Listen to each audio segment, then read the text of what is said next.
Hey everyone, I hope you're doing well. So, I had this I was gonna say an aha moment, but it's actually more like a duh kind of moment. So, I was looking at the idea of going through one chapter of Psalms per day, and I'm thinking I'm gonna put these out every Friday. And then I realized that that would mean it would take approximately 3 years to get through the book of Psalms, which is like kind of ridiculous.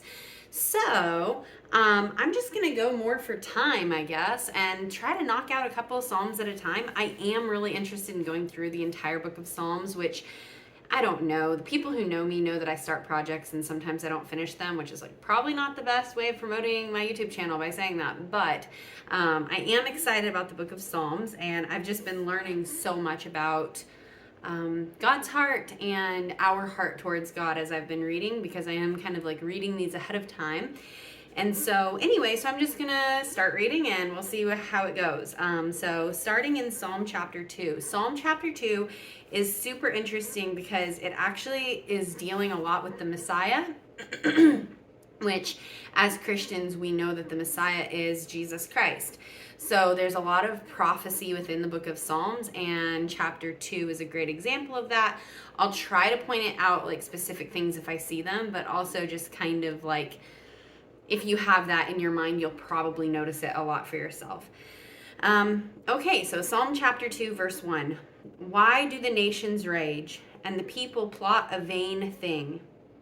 The kings of the earth set themselves, and the rulers take counsel together against the Lord and against his anointed. So his anointed would be the Messiah, would be Christ, saying, let us break their bonds in pieces and cast away their cords from us. So this is people who are like rebelling against God. They're saying like, let's cast off the bonds of Christ, the bonds of God. And like we know as Christians, like in the book of Romans, we learn that we actually are slaves of righteousness. So it's not a complete misconception that we are in some way bound to Christ, but actually we, like the Apostle Paul, he said he made himself a bond servant of Christ.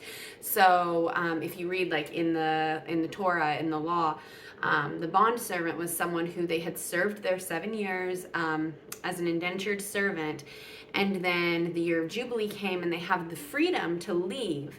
But if they love their master and they choose to and they want to stay, then they can like put their ear against a door and basically get their ear pierced. I mean, it's like driving all through the ear. And that like piercing would signify that they have bound themselves to be servants to that master for the rest of their life, because they have chosen and they love that master. So Paul calls himself a bond servant of Christ. And as Christians, that's also what we are. We are choosing to commit ourselves to a life with Christ. And we are slaves of righteousness. We are bond servants of Christ, but there is freedom in that. And like Jesus, like the Bible tells us, Christ died, and it's for freedom's sake that he sets us free. Like he wants us to be free.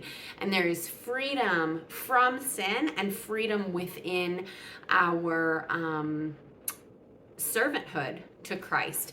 So anyway, so these people, it's talking about the nations, these ungodly people are casting off that. They don't want to be bound to Christ, which means they're a slave to sin. So okay, picking up again in verse 4.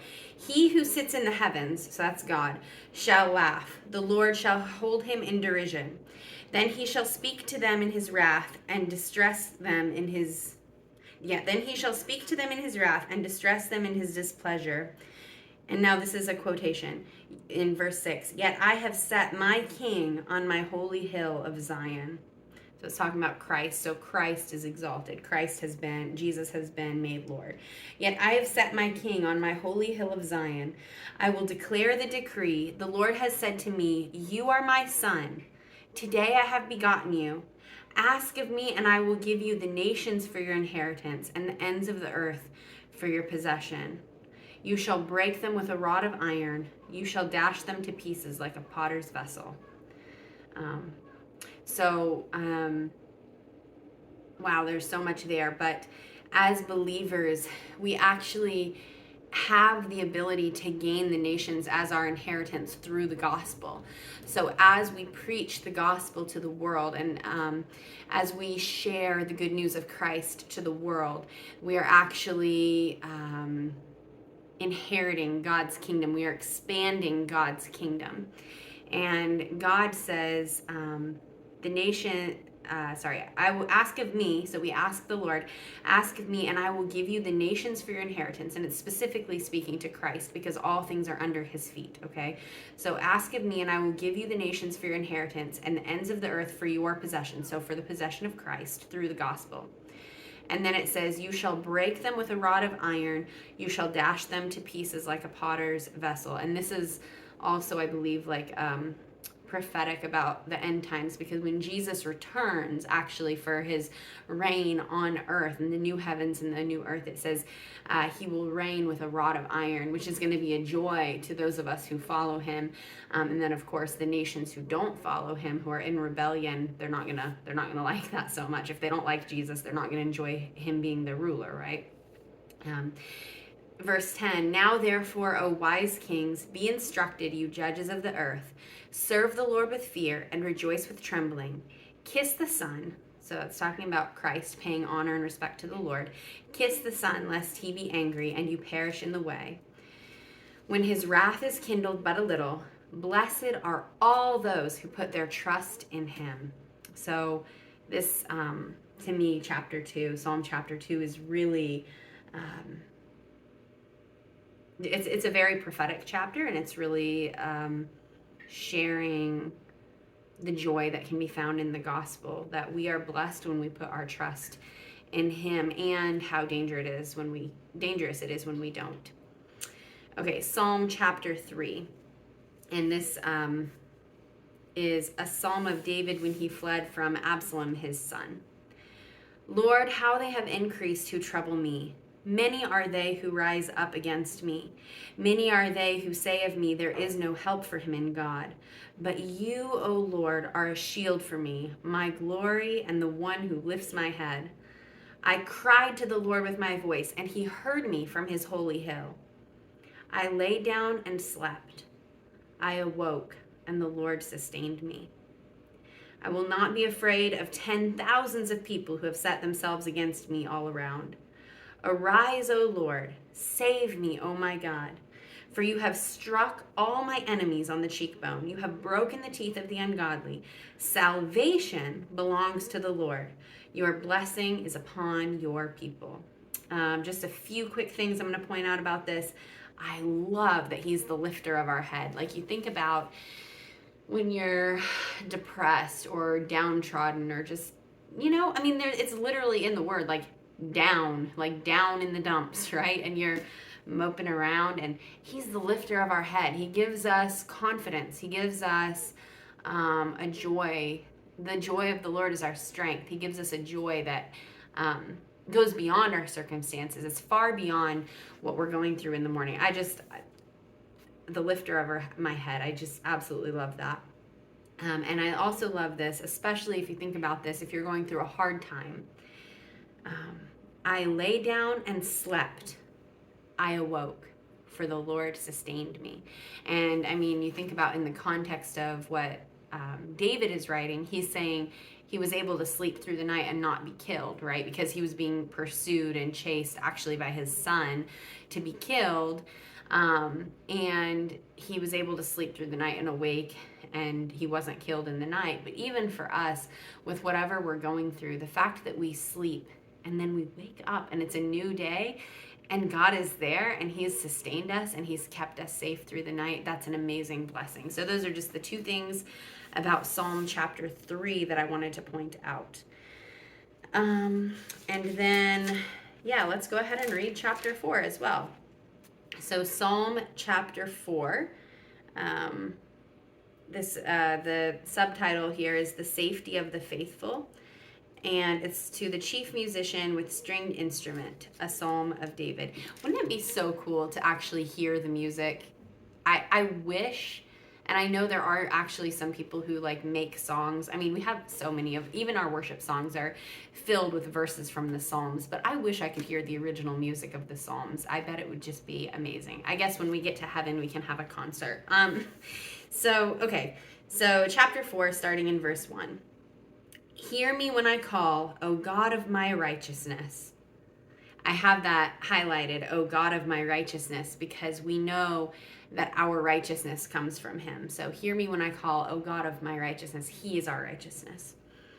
You have relieved me in my distress. Have mercy on me and hear my prayer. Have mercy on me and hear my prayer. How long, O you sons of men, will you turn my glory to shame? How long will you love worthlessness and seek falsehood? And I have here underlined love worthlessness. Like, this is such a strange thing. It's not even saying like wickedness, it's saying worthlessness. And how many, I mean, I'm guilty of it too, right? But how many worthless things do we love? Things that, whether it be a TV show, whether it be like, I don't know, my mind is blanking. But just so many things in our culture and in our clothes, house decor. Like, I'm just thinking of random things right now that I like. I'm trying to think. At the office. But just things that are maybe not necessarily sinful in and of themselves, but they are worthless. They're not adding value to our lives, at least not to our spiritual life. And it's okay to enjoy things, but he's saying, he's rebuking the sons of men and saying, how long will you love worthlessness? How long will you adore these worthless things, and seek falsehood? I can turn the page. But know that the Lord has set apart for himself him who is godly. The Lord will hear when I call him. Be angry and do not sin. Meditate within your heart on your bed and be still. Selah. This is actually something I've been trying to practice. I am like really tired a lot of the times, but regardless of how physically tired I am, especially when I do try to give myself an early bedtime, I will go and I will lay down, and then I will be like, I'll be laying there and I cannot sleep, right? But it says here, meditate within your heart on your bed and be still. And so I've been trying to practice this lately, is just like meditating on the Lord and meditating on his word. And even if I don't have, like, just anything, just whatever I've thought about during the day, just like praying. If I can't even think of anything to pray, if I know any Bible verses at all, and even if I can't think of one, just like John 3:16, like just quoting it over and over, just like meditating on God's word, anything you know, or praying if you can't think to like recite something at the moment. And be still. He gives us peace and he helps us sleep. Verse 5. Offer the sacrifices of righteousness and put your trust in the Lord. There are many who say, who will show us any good? Lord, lift up the light of your countenance upon us. You have put gladness in my heart, more than in the season that their grain and wine increased. Oh man, I love this. I will both lie down in peace and sleep. Golly, I'm in the season of life where I really cherish sleep. I mean, my son is not, he's not a newborn anymore. He's 1.5 years, but he still doesn't sleep through the night. But just both for him, I pray this over him and I pray it over myself too, is just like, I will both lie down in peace and sleep. For you alone, O Lord, make me dwell in safety. What a beautiful passage. Okay, I guess that's all for today. I hope that you guys will stick around, and I look forward to seeing you next week.